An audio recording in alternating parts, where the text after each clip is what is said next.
Tentang kisah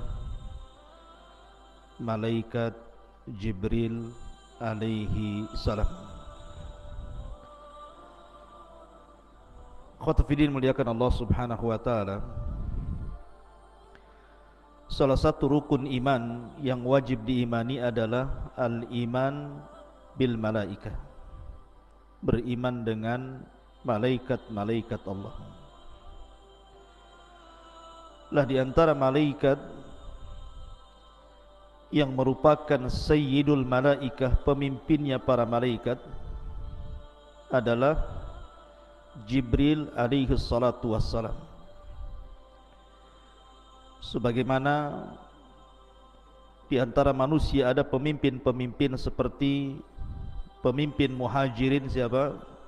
Abu Bakar dan Umar. Pemimpin Ansar Sa'ad ibn Ubadah dan Sa'd ibn Rabi. Pemimpin Ahlil Bait Ja'far dan Ali radhiyallahu anhu. Pemimpin para nabi dan rasul Nabi kita Muhammad sallallahu alaihi wasallam. Dan pemimpin para malaikat adalah Jibril alaihi salam. Lah Jibril alaihi salatu wassalam disebutkan 3 kali dalam Al-Quran. Dan salah satu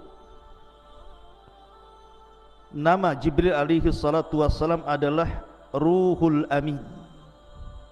Sebagaimana Allah mengatakan dalam surah Asy-Syu'ara, nazala bihi Ruhul Amin. Kenapa Jibril kemudian diberikan laqab atau gelar dengan Ruhul Amin? Ruh yang sangat amanah. Ada yang mengatakan bahwa dikatakan Jibril dengan sebutan ruh, dan itu selalu dalam Al-Quran, seperti dalam surah Al-Qadar, tanazzalul malaikatu waruh. Kenapa selalu disebut kalimat ruh, gelar daripada Jibril, sehingga ada istilah Ruhul Kudus? Kata para ulama, summiya atau summiya ruhan li'anna nufusa tahya bihi kama tahya bil arwah.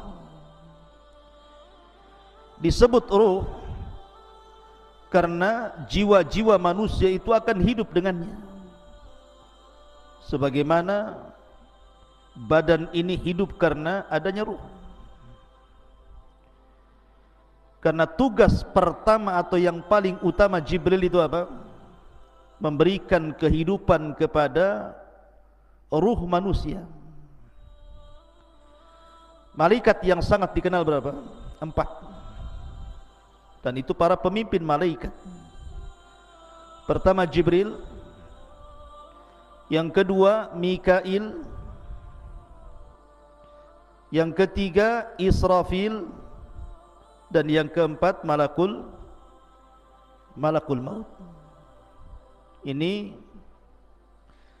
pemimpin-pemimpin malaikat namanya: Jibril, Mikail, Israfil, Malakul Maut. Kalau cerita tentang alam hati, maka Jibril lah malaikatnya yang menguasai alam hati. Jibril lah malaikatnya, karena Jibril itu tugasnya menurunkan wahyu, dan wahyu itu menghidupkan hati-hati setiap manusia. Kalau bercerita tentang alam dunia, maka bercerita tentang Israfil, karena Israfil lah yang menurunkan hujan sehingga hidup seluruh alam dunia ini.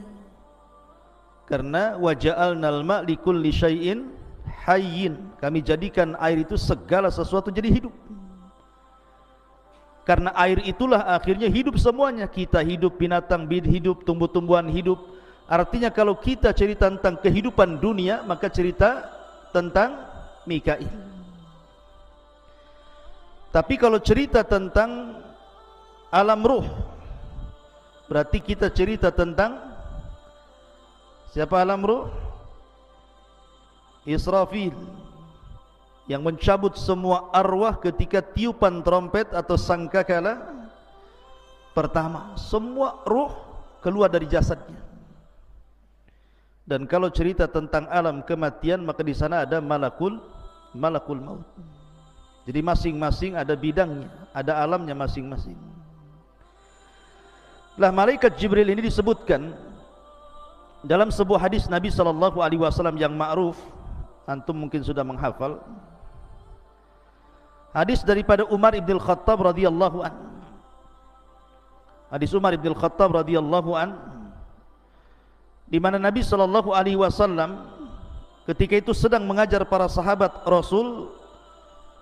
Tiba-tiba Umar mengatakan, bainama nahnu julusun inda Rasulillahi sallallahu alaihi wasallam dzata yaumin ittala'a alaina rajulun syadidu bayadi thiyab syadidu syawadi sya'ri la yura alaihi atharus safar wa la ya'rifuhu minna ahad hatta jalasa ila nabi sallallahu alaihi wasallam fa asnadu rukbatayhi ila rukbatayhi wa wada'a kaffaihi ala fakhidaihi. Jadi Umar bercerita, ketika kami duduk-duduk bersama Rasulullah, tiba-tiba muncul seorang laki-laki, sifatnya syadidu bayadi thiyab, pakaiannya itu putih bersih. Kemudian yang kedua, syadidu sawadi sya'ri, rambutnya begitu hitam. Anehnya, la yura alaihi atharus safar, tidak ada bekas perjalanan sama sekali. Wala ya'rifuhu minna ahad, dan tidak ada satupun kami mengenali orang itu.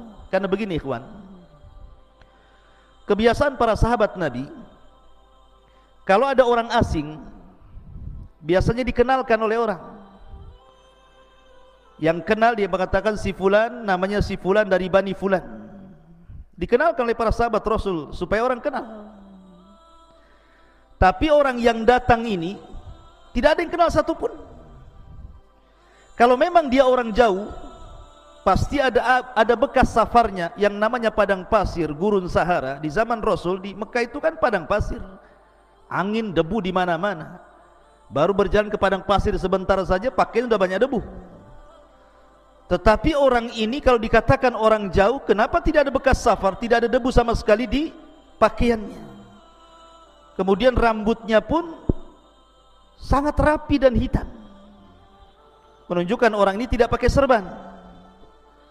Padahal sorban itu bagi orang Arab itu kayak sebuah kewajiban, karena bisa melindungi dari panas, bisa melindungi dari debu, bisa melindungi dari dingin, sorban itu.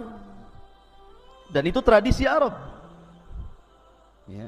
Tradisi Arab itu pakai serban.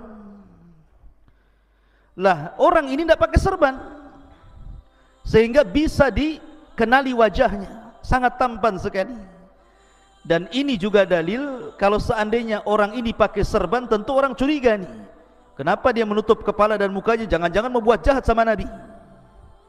Ketika dia tidak pakai serban, berarti orang menyangka dia orang baik-baik.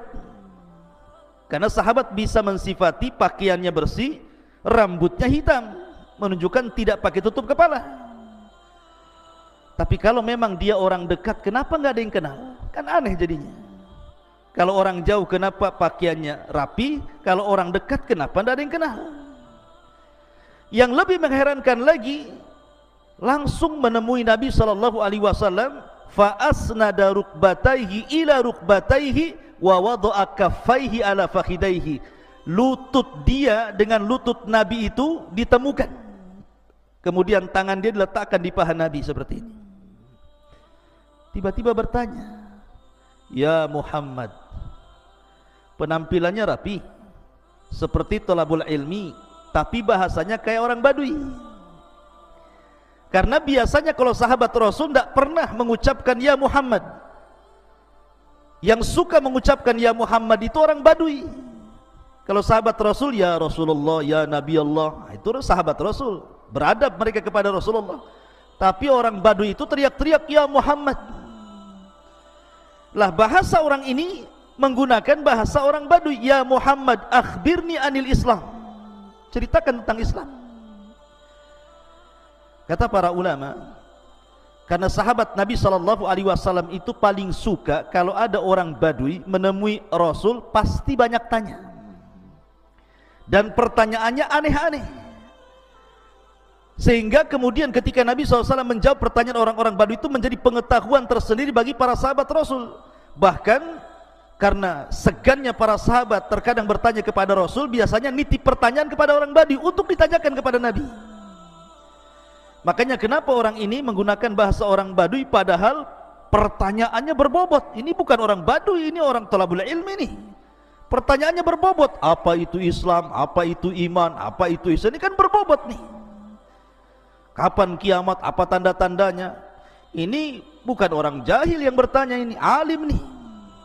Tapi dari bahasa, menggunakan bahasa Badui, menggunakan ya Muhammad, supaya sahabat itu mereka betul-betul memperhatikan ucapan orang ini. Dan pertanyaan berbobot. Makanya hadis ini, hadis Jibril ini disebutkan oleh para ulama, kalau dalam Al-Quran itu ada namanya induk Quran. Induk Quran apa? Al-Fatihah, disebut Ummul Kitab. Tapi kalau induk hadis, hadis Jibril ini disebut induk hadis, karena seluruh ajaran Islam terangkum dalam hadis Jibril. Makanya di ujung hadis Rasul mengatakan, tahukah kalian siapa yang bertanya kepadaku tadi? Sahabat mengatakan, saya tidak tahu, Allah wa Rasulullah alam. Kata Nabi SAW, huwa Jibril atakum yu'allimukum amra dinikum. Tadi Jibril itu yang datang kepada kalian, sengaja mengajarkan kepada kalian tentang urusan agama kalian. Jadi Jibril itu datang, terkadang bukan hanya membawa risalah, tetapi juga taudihur risalah. Jadi dia datang membawa risalah kepada Rasul. Yang kedua, tugas dia taudihur risalah, menjelaskan risalah itu. Bukan hanya taudihur risalah, ada lagi namanya muraja'atur risalah. Karena setiap Ramadan datang murajaah bersama Rasul.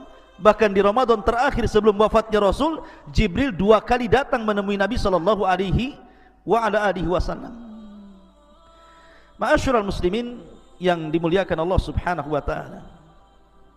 Di antara sifat-sifat Jibril itu, yang pertama al-ilm. Jibril itu memiliki pengetahuan yang luar biasa. Tentu pengetahuan itu datang dari Allah Subhanahu wa ta'ala, karena Allah mengatakan allamahu syadidul quwah. Yang mengajarkan ilmu kepada Nabi sallallahu alaihi wasallam syadidul quwah, malaikat yang punya kekuatan. Jadi salah satu sifat Jibril yang pertama al-ilmu. Yang kedua al-quwatul hailah, memiliki kekuatan yang dahsyat. Makanya Allah mengatakan syadidul quwah, memiliki kekuatan yang luar biasa. Lihat ketika Jibril menghancurkan negeri Sodom, dengan satu sayapnya saja ditancapkan ke negeri Sodom, diangkat itu negeri sampai ke langit, dihujani meteor, ditumpahkan lagi ke bumi. Saking kuatnya Jibril itu. Bahkan selalunya kalau Allah hendak mengadab sebuah kaum, pasti diutus Jibril. Lihat ketika kita bicara tentang kaum Samud, siapa yang diutus? Jibril. Fa'akhadatku sayhatun fa'asbahu fi darihim jathimin. Fa'asbaha fi darihim jasimin. Maka Jibril kemudian berteriak, satu kali teriakan, tiba-tiba seluruh manusia di rumah-rumah mereka tinggal jasad tanpa ruh, jadi bangkai. Satu tiupan semua orang mati. Jadi Jibril itu punya kekuatan luar biasa, ya kawan. Ma'asyiral muslimin. Kemudian yang kedua at-tamkin, di mana Jibril itu punya kedudukan yang sangat mulia di langit sana di antara para malaikat. Karena seluruh para malaikat itu taat kepada Jibril tentu karena perintah Allah Subhanahu wa taala. Maka disebut at-tamkin, Jibril itu punya kedudukan tersendiri di langit karena ditaati semua para malaikat atas kehendak Allah Subhanahu wa taala. Kemudian yang terakhir al-amanah. Jibril itu amanah ketika menyampaikan wahyu. Makanya Allah mengatakan nazala bihi ruhul amin. Kalimat amin itu amanah. Apa sih maknanya amanah itu? Maksudnya begini, Jibril itu kan tugasnya ngasih wahyu dari Allah Subhanahu wa taala, disampaikan kepada para nabi dan rasul, yang terakhir kepada Nabi sallallahu alaihi wasallam. Ini kalau Jibril tidak amanah, dia bisa korupsi ayat. Bisa dikorupsi sendiri tuh ayat itu kan, ditambah dikurang sesuai dengan Jibril.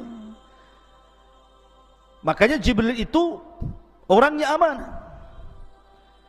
Yang kedua, makna amanah itu karena tidak ada satupun syaitan yang bisa menambah dan mengurang wahyu yang disampaikan Jibril dari Allah kepada Nabi sallallahu alaihi wasallam. Kan dahulu di zaman jahiliyah, jin itu naik ke langit. Di langit pertama itu jin punya pos-pos. Pos itu digunakan untuk mencuri dengar wahyu yang diturunkan Allah kepada para malaikat. Tetapi setelah diutusnya Nabi sallallahu alaihi wasallam dan Jibril turun menyampaikan wahyu, tidak ada satupun syaitan yang mampu naik ke langit. Kenapa? Mereka tidak berani dengan Jibril.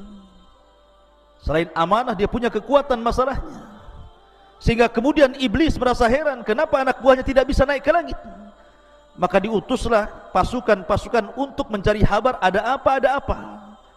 Rupanya satu gerombolan utusan iblis itu, yang 7 jin itu, nyasar pula ke kebun kurma antara Mekah dan Taif. Disitulah berjumpa dengan Nabi yang sedang salat membacakan ayat Al-Quran. Tiba-tiba jin-jin ini beriman kepada Al-Quran, sehingga Allah mengatakan, Qul uhiya ilayya annahu istama'a nafarun minal jinni faqalu inna sami'na qur'anan ajaba. Ma'asyiral muslimin yang dimuliakan Allah, ini diantara sifat-sifat Jibril. Taib. Kita akan bercerita, Jibril ini memiliki kaitan dengan kita. Nabi sallallahu alaihi wasallam bersabda dalam hadis Abu Hurairah radhiyallahu an, bahwa innallaha idza ahabba 'abdan da'a Jibril. Jadi kalau Allah mencintai hambanya, pasti yang pertama dipanggil itu malaikat Jibril. Maka Allah berfirman kepada Jibril, ya Jibril, inni uhibbu fulanan fa'ahibbah. Hei Jibril, aku suka dengan orang ini, maka kau harus mencintai dia. Maka yang pertama kali mencintai orang yang dicintai Allah adalah Jibril. Dan umat Nabi SAW adalah umat yang sangat dicintai Allah, karena Allah berfirman, kuntum khaira ummatin ukhrijat linnasi. Kalian itu sebaik-baik manusia yang dikeluarkan Allah kepada manusia. Artinya Allah suka dengan umat Rasul. Ketika Allah suka dengan seorang hamba, maka yang pertama kali suka setelah Allah adalah Jibril. Makanya Allah mengatakan di sini, inni uhibbu fulanan fa'ahibbahu. Aku mencintai fulan, wahai Jibril, cintai dia. Maka Jibril pun kemudian mencintai orang yang dicintai Allah Subhanahu wa taala. Dari sini memiliki faedah bahwa Jibril itu ada alaqah, ada hubung kait dengan umat Nabi sallallahu alaihi wasallam. Ini yang kita akan sedikit bahas. Pertama, kita akan membahas alaqah Jibril dengan para nabi. Kemudian yang kedua, kita akan bahas alaqah Jibril dengan Nabi sallallahu alaihi wasallam secara khusus. Kemudian yang ketiga, alaqah Jibril, hubung kait Jibril bersama para sahabat Nabi sallallahu alaihi wasallam. Dan yang terakhir, hubung kait Jibril dengan umat Nabi sallallahu alaihi wasallam. 3 pembahasan atau 4 pembahasan yang kita akan bahas. Mohon sabar. Pertama, hubung kait Jibril dengan para nabi dan umat-umat terdahulu. Kita tahu bahwa setiap para nabi dan rasul ketika mendapatkan wahyu, wahyu itu turun melalui Jibril. Dan itu disyaratkan dalam sebuah hadis Nabi SAW ketika Rasul pertama mendapatkan wahyu, kemudian Nabi ketakutan sehingga mengatakan kepada Khadijah, zammiluni zammiluni dathiruni dathiruni, selimuti aku Khadijah, selimuti aku Khadijah. Maka Khadijah pun kemudian menyelimuti Rasul sampai Rasul tenang, dihibur Khadijah. Setelah itu Khadijah membawa Rasul kepada siapa? Kepada Waraqah ibn Naufal, orang yang paham dengan ajaran Yahudi. Maka Waraqah ibn Naufal ketika mendengar cerita bahwa Rasul menjumpai makhluk yang memiliki 600 sayap, yang satu sayap terbentang antara ufuk, artinya sayapnya itu menjangkau barat, timur, selatan dan barat. Karena sadal ufuk itu artinya panjangnya mulai terbenam matahari sampai tenggelamnya, itu disebut sadal ufuk namanya. Jadi kalau melihat ke depan sayap, ke belakang sayap, samping sayap, semua sayap gitu ya, menutupi langit itu. Kata Waraqah, namus itu makhluk yang bersayap yang menemui wahai Muhammad adalah namus yang pernah menemui Musa dan para nabi sebelumnya. Menunjukkan ada hubung kait siapa? Jibril dengan para nabi. Kemudian ketika Allah Subhanahu wa taala hendak memberikan kabar gembira kepada Ibrahim alaihi salatu wasallam akan kelahiran Ishak, disebutkan dalam surah Hud, walaqad ja'at rusuluna Ibrahim bil busyra, sungguh telah datang utusan-utusan kami kepada Ibrahim membawa kabar berita yang baik. Ahli tafsir mengatakan yang dimaksud adalah Jibril, Mikail dan Malakul Maut. 3 malaikat ini datang menemui Ibrahim dalam bentuk manusia, datang kepada Ibrahim memberikan kabar gembira. Qalu, mereka mengatakan salaman. Qala salamun, mereka mengatakan keselamatan, mengucapkan salam, maka dibalas Ibrahim juga keselamatan. Fama labitha anja'a bi'ijlin hanid, karena Ibrahim itu adalah orang yang pertama kali menjamu tamu. Ibrahim itu punya peternakan unta khusus untuk tamu. Saking karamnya, kaya Ibrahim itu, dan dia karam, dermawan. Dia punya peternakan unta bukan untuk dijual. Jadi unta itu diternak hanya untuk menghormati tamu. Kalau ada tamu satu, disembelih satu unta. Nanti lagi ada tamu, sembelih lagi satu unta. Kan enak antum kalau bertamu kayak orang kayak begini. Bertamu yuk ke Abu Merah, dia banyak tuh kambingnya. Jadi enak. Ibrahim itu mengajarkan apa? Ikram dhaif. Makanya Nabi SAW kemudian mengatakan, man kana yu'minu billahi wal yaumil akhir falyukrim dhaifahu. Siapa yang beriman kepada Allah dan hari akhir, hormati tamunya. Lah setelah kemudian Ibrahim bersegera menyembelih seekor unta, memasaknya, setelah matang, sudah enak, siap santap, siap makan, dihidangkan kepada tamu-tamunya ini. Ibrahim tidak tahu kalau itu malaikat. Malaikat gak makan, gak minum, gak berak, gak macam-macam gitu ya. Kata Ibrahim, silahkan makan. Tidak dipandang makanan itu, mata mereka justru memandang wajah Ibrahim. Suruh minum, tidak dipandang minuman itu, justru pandangan mereka memandang kepada wajah Ibrahim. Ibrahim sudah tua, ketakutan, ini jangan-jangan orang jahat, suruh makan malah ditatap pula saya, katanya. Jadi Allah Subhanahu wa taala mengatakan, falamma ra'a aydiyahum la tasilu ilaihim nakirahum wa aujasa minhul khifah. Ketika tangan-tangan orang-orang itu tidak mau menyentuh makanan sama sekali, mulai Ibrahim ketakutan nih. Ini jangan-jangan orang jahat nih. Ya. Kemudian mereka pun mengatakan, la takhaf, jangan takut wahai Ibrahim. Inna arsalna ila qaumi Lutin, kami diutus oleh Allah untuk menghancurkan kaum Lut.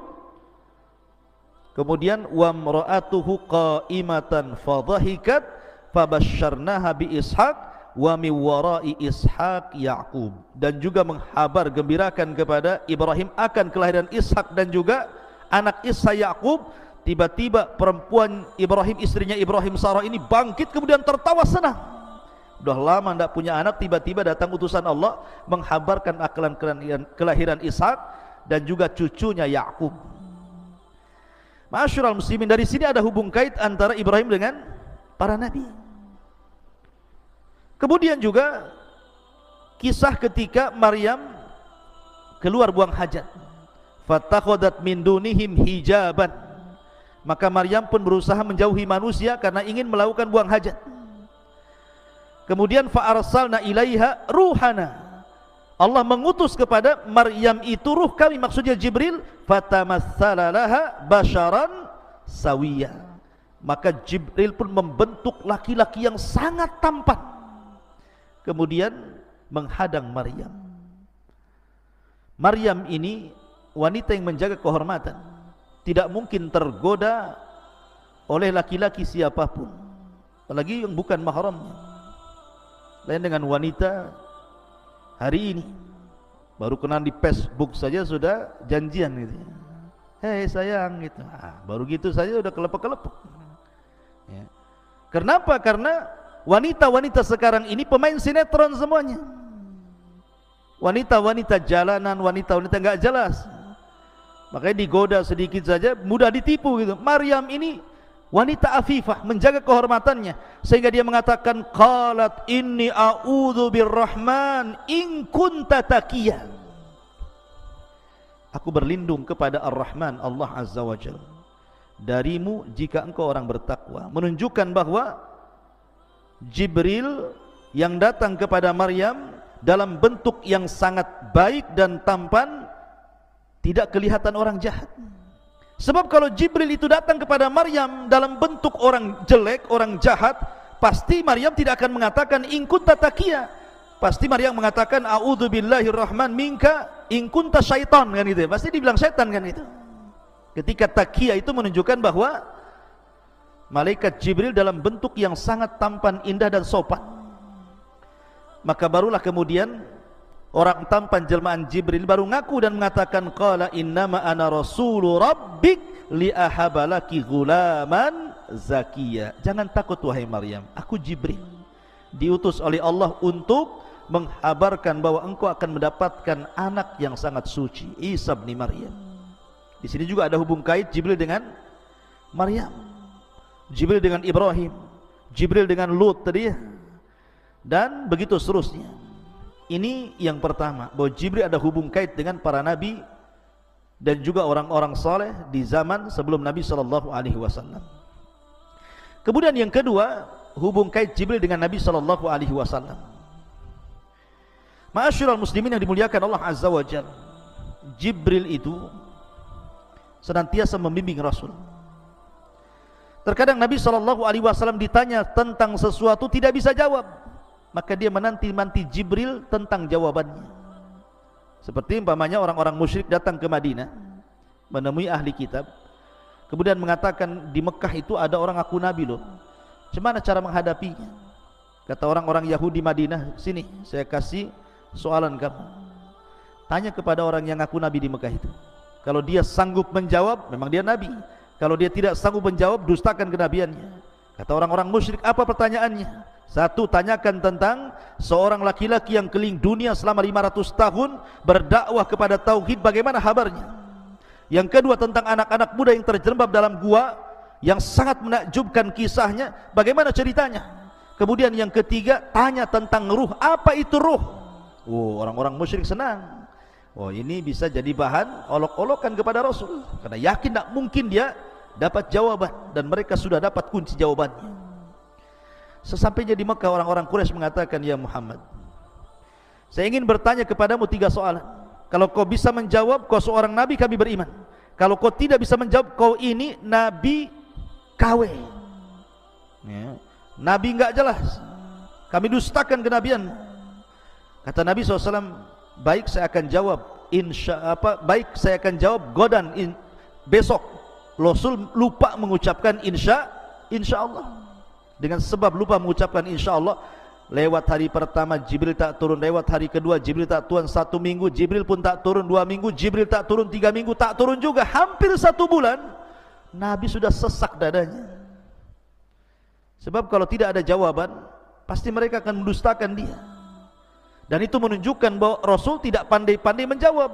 Memang dia tidak punya pengetahuan tentang soalan itu. Dia tetap menunggu Jibril turun. Akhirnya Jibril turun setelah 1 bulan, kemudian menurunkan surah Al-Kahfi. menjelaskan tentang adapun soalan yang pertama dialah Raja Dzulqarnain. Dijelaskan dalam surah Al-Kahfi sejarah Dzulqarnain.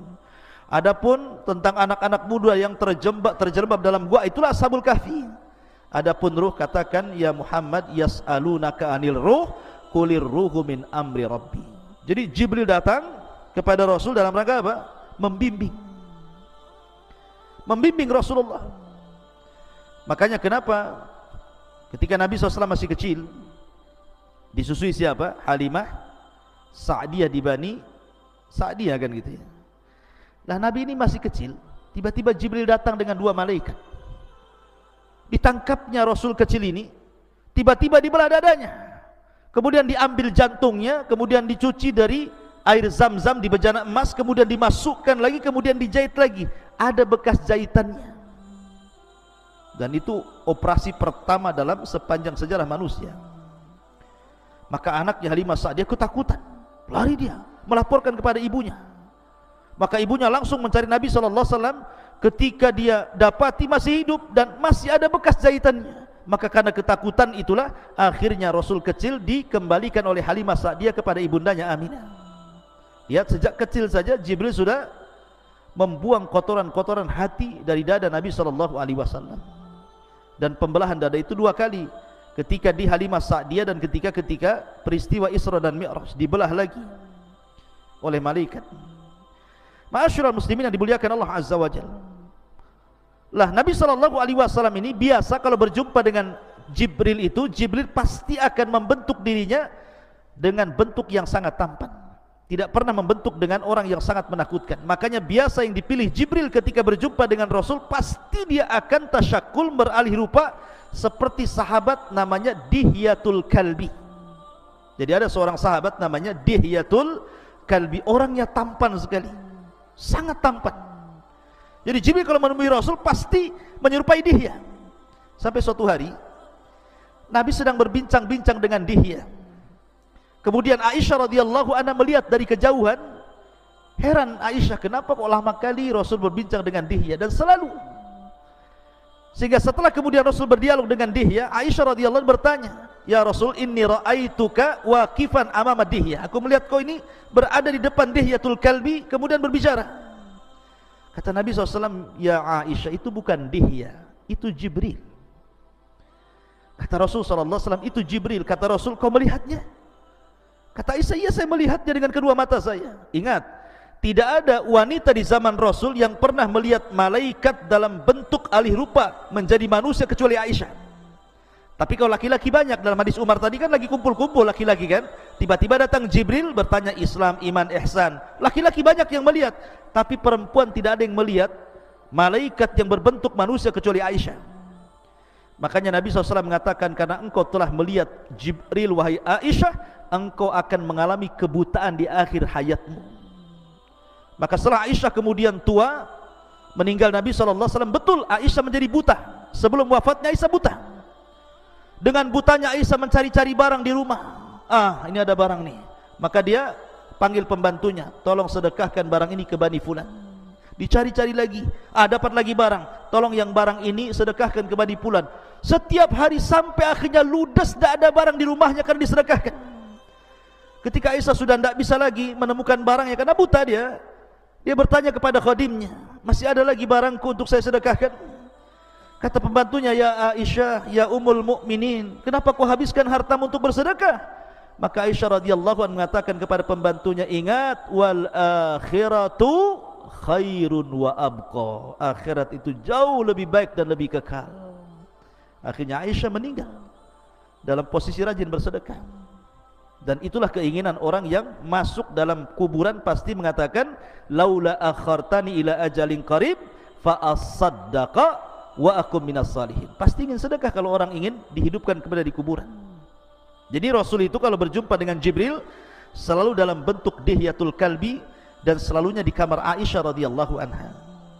Dan itu pula yang menjadikan Aisyah dilebihkan dari istri-istri yang lainnya, karena Jibril tidak pernah turun di rumah istri manapun dari istri Rasul kecuali di rumah Aisyah radhiyallahu anha. Ma'asyiral muslimin yang dimuliakan Allah Azza wa Jalla. Lah Nabi SAW pun ketika peristiwa Isra Mi'raj, siapa yang membawa Rasul ke langit? Siapa yang membawa Rasul dari Masjidil Haram ke Aqsa, dari Aqsa ke Sidratul Muntaha? Jibril. Jibril yang menemani Rasul sampai diangkat ke Sidratul Muntaha lagi oleh Allah Azza wa Jal. Dan Jibril tidak bisa sampai ke Sidratul Muntaha, hanya sampai Baitul Ma'mur. Tapi lihat peristiwa besar Isra Mi'raj itu, Rasul sama siapa? Sama Jibril. Ya. Artinya bahwa Jibril itu sangat memuliakan Nabi SAW, diantarnya sampai ke langit. Kemudian juga dalam peristiwa dakwah di Taif, Rasul kan ketika tidak bisa dakwah di Mekah, dia dakwah ke Taif. Orang Taif kurang ajarnya kurang lebih dengan orang-orang Quraisy Mekah gitu ya. Dilempari Rasul sampai Rasul lari 1 mil meninggalkan daerah Taif sampai masuk ke kebunnya di antara perbatasan Mekah dan Taif. Disitulah Jibril datang dengan 2 malaikat penjaga bukit Taif. Kata Jibril, ya Muhammad, perintahkan 2 malaikat ini. Dia penjaga bukit Taif. Kalau kau perintahkan bukit Taif dilempar kepada penduduk Taif, dia siap melaksanakannya. Kalau antum di posisi Nabi SAW, pasti antum mengatakan lempar saja, kurang ajar orang itu, ya kan? Tetapi Nabi SAW itu penyabar, ulul azmi. Makanya Rasul mengatakan, Allahumma hdi biqaumin fa innahum la ya'lamun. Tidak ya Rabb, tidak ya Jibril, jangan kau lempar bukit-bukit itu kepada mereka. Mereka melakukan sesuatu kepadaku karena mereka tidak tahu aku ini seorang Nabi. Lihat, Jibril alaihissalam membawa 2 malaikat loh ya, penjaga bukit, siap untuk ditimpakan kepada penduduk Taif. Bahkan ketika Nabi SAW disihir oleh Labid bin Asam selama 6 bulan. Bayangkan pengaruh sihir itu sampai 6 bulan. Akhirnya Jibril turun dengan 2 malaikat, kemudian meruqyah Nabi SAW. Dari sinilah turun surat Qul a'udzu birabbil falaq dan Qul a'udzu birabbin nas. Jibril yang meruqyah Rasul. Artinya bahwa Nabi SAW diobati oleh Jibril. Saking sayangnya Jibril kepada Nabi SAW. Bahkan Jibril juga senantiasa menolong Nabi SAW dalam kondisi Nabi SAW butuh pertolongan dalam perang Badar. Rasul dan pasukannya tidak pernah perang, nggak punya pengalaman perang, bahkan nggak pernah berperang, bahkan pasukannya juga sedikit, sementara pasukan musuh banyak, 314 melawan 1000 dengan peralatan yang tidak lengkap. Tentu manusiawi Nabi SAW takut kalah. Tapi malam itu Nabi beristighatsah kepada Allah. Akhirnya kemudian Allah kabulkan istighatsahnya Rasul. Dikirimnya pertama kali oleh Allah 1000 malaikat dipimpin Jibril, sampai Rasul mengatakan, absyir ya Abu Bakrin, absyir ya Abu Bakar, berbahagialah wahai Abu Bakar, kita akan menang katanya. Keesokan harinya terjadi perang Badar. Bukan 1000 lagi yang turun, khamsati alafin minal malaikati munzilin. 5000 malaikat turun dipimpin Jibril. Dan Jibril menunggang kuda namanya Haizum. Kudanya Jibril itu namanya Haizum. Makanya Jibril mengatakan kaidum Haizum sambil menunggang kuda itu. Jadi kalau antum ditanya siapa nama kudanya Jibril, Haizum namanya. Makanya para sahabat mendengar Jibril mengucapkan kaidum Haizum, ayo lari wahai Haizum, serang mereka.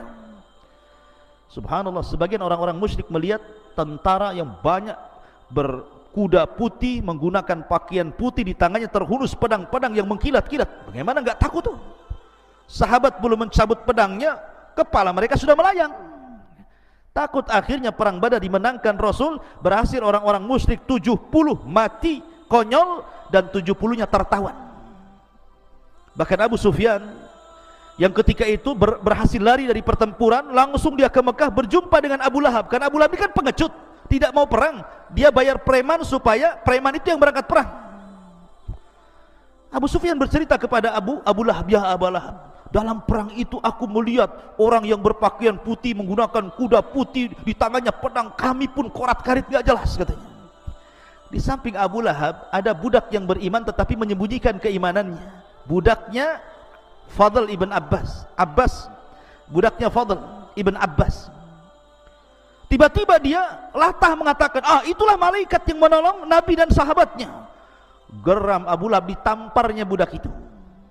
Karena budak itu merasa disakiti Abu Lahab, melapor majikannya. Maka Ummu Fadl datang mencari Abu Lahab, diambilnya kayu, dipentungnya kepala Abu Lahab. Kenapa kau menampar budak saya, katanya. Tapi di sini Abu Sufyan bercerita bahwa dia melihat malaikat dalam perang Badar. Artinya bahwa Jibril memimpin para malaikat untuk menolong Rasul dalam kondisi terjepit. Saking ketakutannya Rasul, berdoanya juga beda dengan doa-doa yang lainnya, sampai dia mengatakan Allahumma in tahlik hadhil isabah falan tu'bad abada. Ya Rabb, kalau kau hancurkan kelompok yang sedikit ini, enggak akan ada yang lebih yang menyembah kamu ya Rabb. Ya, sampai khawatirnya Rasul. Makanya Allah turunkan Jibril. Ma'asyiral muslimin yang dimuliakan Allah Azza wa Jalla. Ini diantara alaqah hubung kait Jibril dengan Nabi SAW, dan banyak lagi hubung kait Nabi SAW dengan malaikat Jibril alaihi salatu wassalam. Kemudian yang ketiga, hubung kait Jibril dengan para sahabat. Ketika Nabi SAW berhadapan dengan orang-orang Quraisy, orang-orang Quraisy ini jago syair. Dan orang dulu syair itu, para pujangga-pujangga itu, mereka akan debat dengan syair. Mungkin kalau orang Melayu ini berbalas pantun seperti itu ya. Jadi, dan syair itu merupakan media di zaman itu, sama dengan YouTube, televisi, itu disebut syair di zaman itu. Dan hebat luar biasa syair-syairnya orang-orang Arab kafir itu. Maka Nabi SAW punya tukang syair namanya Hassan ibn Thabit. Itulah tukang syairnya Rasul, Hassan ibn Thabit. Apa kata Rasul? Ya Hassan, uhzum fa inna ma'aka Jibril. Ya Hassan, uhzum fa in la takhaf fa inna ma'aka Jibril. Serang dengan syairmu wahai Hassan, maka Jibril akan membantumu untuk mengalahkan syair mereka, katanya. Akhirnya Hassan tiba-tiba lancar syairnya karena ada Jibril di situ. Itu ada alaqah antara Jibril dengan para sahabat Nabi SAW. Termasuk juga ada alaqah, ada hubung kait antara Jibril dengan umat Nabi SAW sampai hari ini, bahkan sampai kiamat dibangkitkan. Walaupun Jibril bertugas menurunkan wahyu, bukan berarti dengan wafatnya Rasul Jibril tidak pernah turun ke bumi, tidak. Bahkan setiap tahun Jibril turun ke bumi. Kapan? Inna anzalnahu fi lailatul qad wa ma adraka ma lailatul qad, lailatul qadri khairu min alfi syahrin tanazzalul malaikatu war ruh. Lihat, malaikat-malaikat dan ruh Jibril turun setiap Lailatul Qadar. Untuk siapa itu? Untuk kita. Malaikat-malaikat sampai jumlah yang turun ke bumi itu lebih banyak dibandingkan jumlah kerikil yang ada di permukaan bumi. Aktsar min adadil hasa. Yang memimpin siapa? Jibril.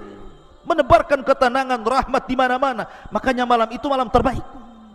Ya kan? Jadi ada hubung kait Jibril dengan umat Islam, dengan kita-kita ini. Kita tidak pernah ditinggalkan Jibril, karena setiap tahun turun di malam Lailatul Qadar. Dan Nabi SAW pernah berjumpa dengan Jibril itu 2 kali dalam bentuk aslinya. Pertama di Gua Hira. Makanya kemudian Nabi SAW ketakutan gitu kan, melihat Jibril. Gak pernah sebelumnya melihat ada makhluk bersayap 600, besarnya itu sadal ufuk gitu kan. Oh, menggigil, kayak antum masuk ke hutan Jabal Uhud ketemu dinosaurus, apa gak menggigil antum pulang tuh? Wah, gitu ya. Kenapa antum? Enggak tahu kan gitu. Ketemu genderuwo katanya. Lah. Jadi Nabi tidak pernah ketemu makhluk sebesar itu. Tiba-tiba ketemu Jibril, ada 600 sayap, satu sayap terbentang gitu kan, bercahaya. Rasul ketakutan lah kan begitu. Makanya dia demam sampai lari ke rumah Khadijah. Sesampainya di rumah Khadijah dia mengatakan, "Dathiruni ya Khadijah, selimuti aku demam." Oh gitu ya. Jadi Nabi pernah melihat Jibril 1 kali di bumi, kemudian melihat Jibril 1 kali di langit. Ketika peristiwa Isra Mi'raj sampai di Baitul Ma'mur, Jibril berubah bentuk. Makanya Allah mengatakan, laqad ra'ahu nazlatan ukhra inda sidratil muntaha indaha jannatul ma'wa. Nabi melihat Jibril kedua kalinya. Di mana? Di langit. Ya, ketika peristiwa Isra dan Mi'raj. Dan ini luar biasa. Makanya kenapa? Karena Rasul pernah melihat Jibril, Rasul bisa mensifati Jibril seperti apa? Karena pernah melihat. Ma'asyiral muslimin yang dimuliakan Allah Azza wa Jalla. Kemudian Jibril juga ikhwan, selain ditugaskan untuk menurunkan wahyu, dan ketika Allah berfirman, yang pertama kali mendengar wahyu siapa? Jibril. Jadi kalau Allah berfirman kepada malaikat, kepada Jibril itu, semua malaikat yang di langit pingsan. Dalam hadis yang ma'ruf, apabila Allah hendak mewahyukan sesuatu, maka suara Allah itu seperti suara gemerincing rantai yang dipukul-pukul di atas batu, membuat semua malaikat pingsan satu langit. Ketika semua malaikat pingsan, yang pertama siuman siapa? Jibril.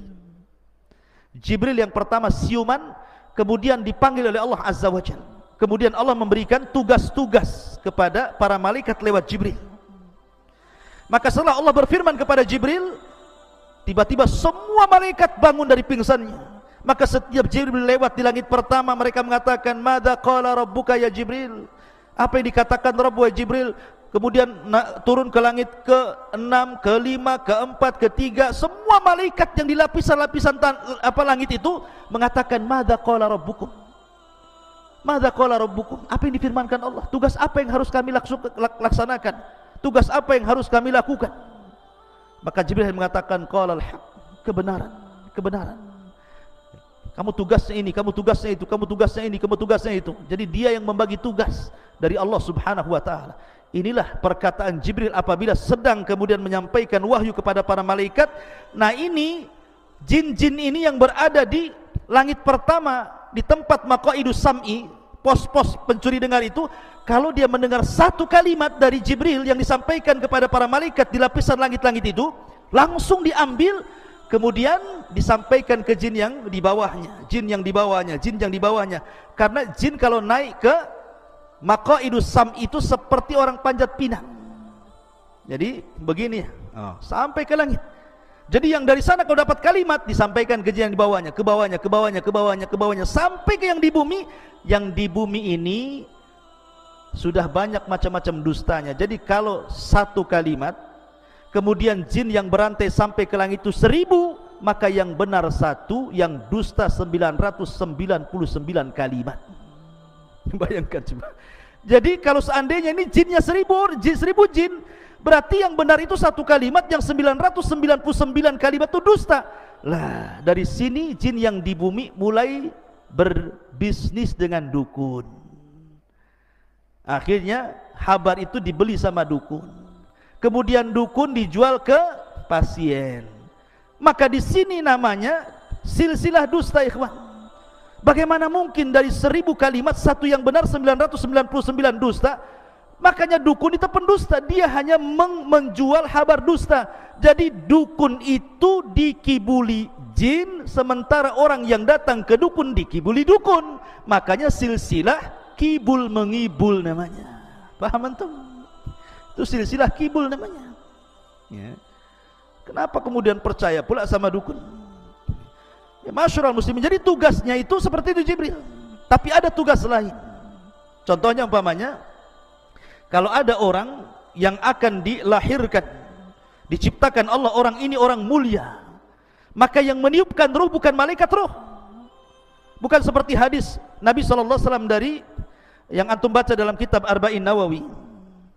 Ada hadis tentang penciptaan manusia, 40 hari segumpal mani, 40 hari segumpal darah, 40 hari segumpal daging, 4 bulan, kemudian ditiupkan roh oleh malaikat, roh dicatat rizkinya, dicatat amalnya, dicatat macam-macamnya gitu ya.